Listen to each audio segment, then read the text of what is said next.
Selamat siang Bapak beserta teman-teman sekalian. Di sini kami dari kelompok 6 ingin mempresentasikan hasil diskusi kami. Adapun materi yang akan kami diskusikan pada presentasi siang hari ini adalah peranan guru dalam manajemen pendidikan bagi siswa di sekolah. Sebelum memulai presentasi pada siang hari ini, saya ingin memperkenalkan anggota kelompok saya, yaitu yang pertama adalah Helmalia Putri Kristianisi. Yang kedua adalah Gloriana Baban, yang ketiga Brita Asih Luciana Purba, yang keempat Pariska, yang kelima yaitu saya sendiri Enda Afulisa, dan yang keenam adalah Rifka Novia. Untuk memanfaatkan waktu yang ada, langsung saja kepada pemateri pertama, saya persilakan.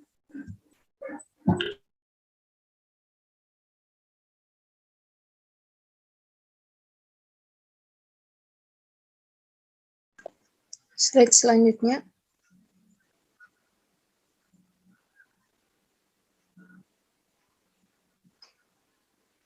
Materi kami yaitu tentang peranan guru dalam manajemen pendidikan bagi siswa di sekolah.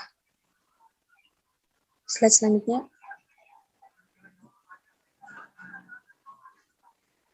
Profesi guru memiliki peranan penting dalam suatu manajemen pendidikan.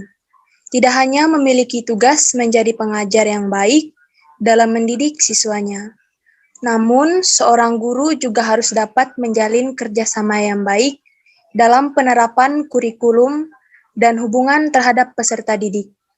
Tenaga personalia kependidikan lainnya, sarana dan prasarana, administrasi keuangan, layanan khusus, ketatausahaan, serta mitra sekolah dengan masyarakat. Untuk materi berikutnya, saya persilahkan kepada pemateri selanjutnya. Terima kasih.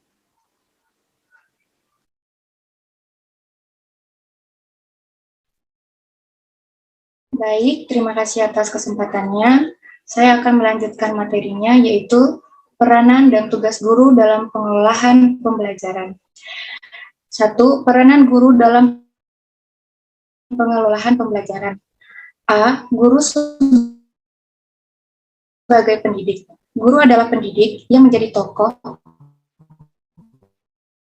panutan dan identifikasi bagi standar kualitas pribadi tertentu yang mencakup tanggung jawab, wibawa, mandiri, dan disiplin.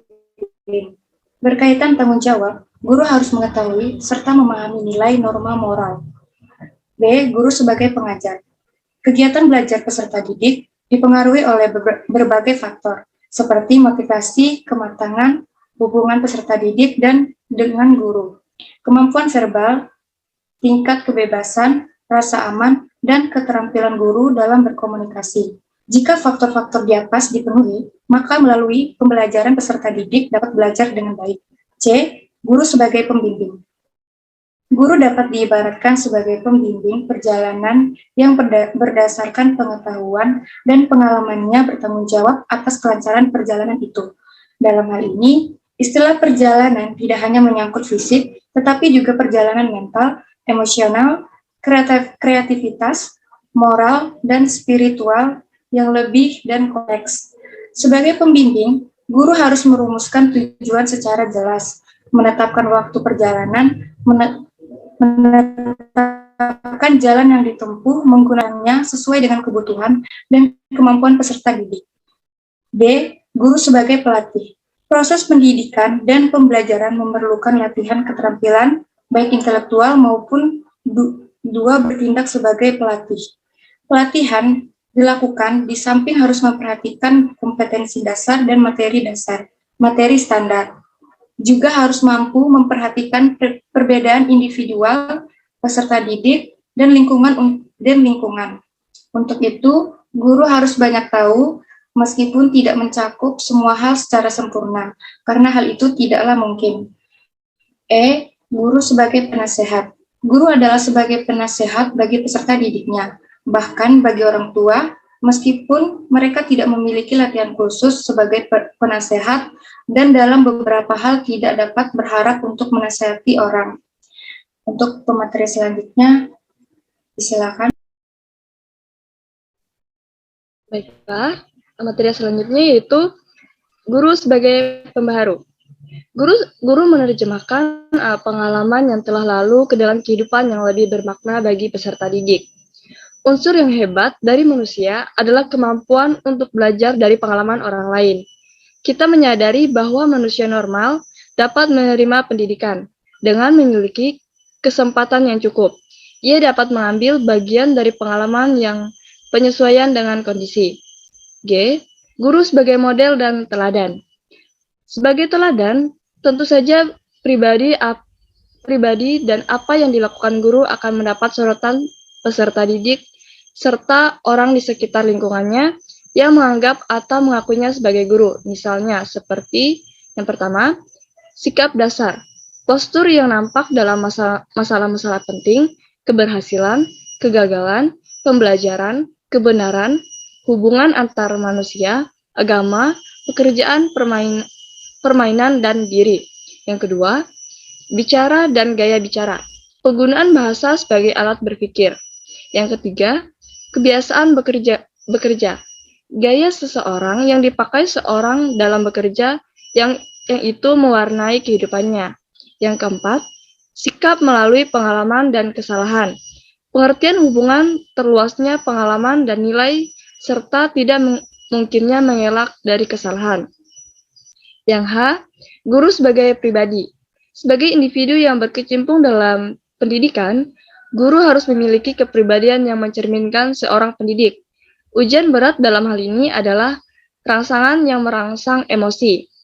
Yang J, guru sebagai pendorong kreativitas. Kreativitas merupakan hal yang sangat penting dalam pembelajaran, dan guru dituntut untuk mendemonstrasikan dan menunjukkan proses kreativitas tersebut. Kreativitas merupakan suatu yang bersifat universal dan merupakan ciri aspek dunia kehidupan di sekitar kita. Kreativitas ditandai oleh adanya kegiatan menciptakan suatu yang sebelumnya tindakan dan tindak laku seseorang atau adanya kecenderungan untuk menciptakan sesuatu. Yang K, guru sebagai pembangkit pandangan. Dunia ini panggung sandiwara yang penuh dengan berbagai kisah, mulai dari kisah nyata sampai yang direkayasa. Dalam hal ini, guru dituntut untuk memberikan dan memelihara pandangan tentang peserta didiknya. Mengembangkan fungsi ini, guru harus terampil dalam berkomunikasi dengan peserta didik di segala umur, sehingga setiap langkah dari proses pendidikan yang dilakoninya dilaksanakan untuk menunjang fungsi ini. Selanjutnya akan dipaparkan oleh pemateri selanjutnya. Terima kasih. Baik, terima kasih. Untuk di sini ada tugas guru dalam pengelolaan proses pembelajaran di sekolah. Tugas dan peranan guru sebagai pendidik profesional sesungguhnya sangat kompleks, tidak terbatas pada saat berlangsungnya interaksi edukatif dalam kelas, yang lazim disebut proses belajar mengajar. Guru juga bertugas sebagai administrator, evaluator, konselor, dan lain-lain, sesuai dengan 10 kompetensi dan atau kemampuan yang dimilikinya. Namun uraian kali ini kami batasi masalah proses belajar mengajar sebagai mana telah terbuang dalam topik bahasan. Proses pembelajaran mengajar merupakan inti dari kegiatan pendidikan sekolah. Untuk pemateri selanjutnya dipersilahkan. Terima kasih.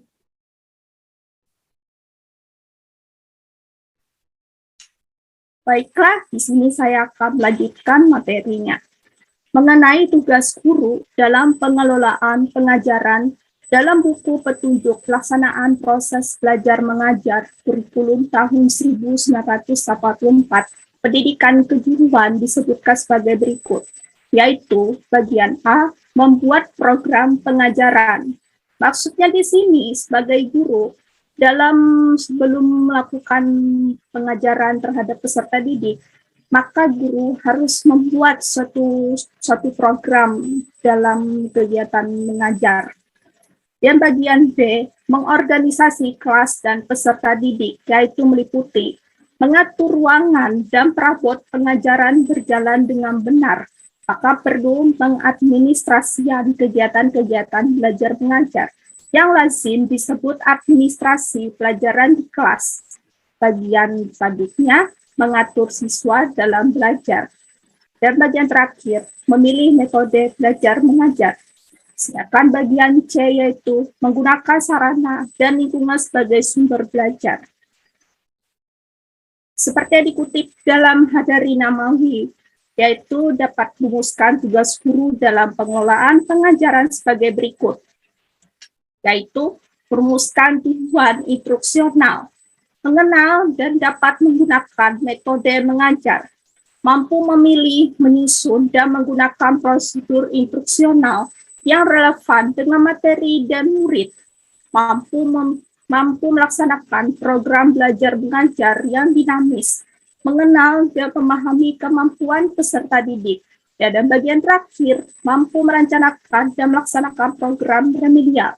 Sekian dari saya kembalikan kepada moderator. Terima kasih.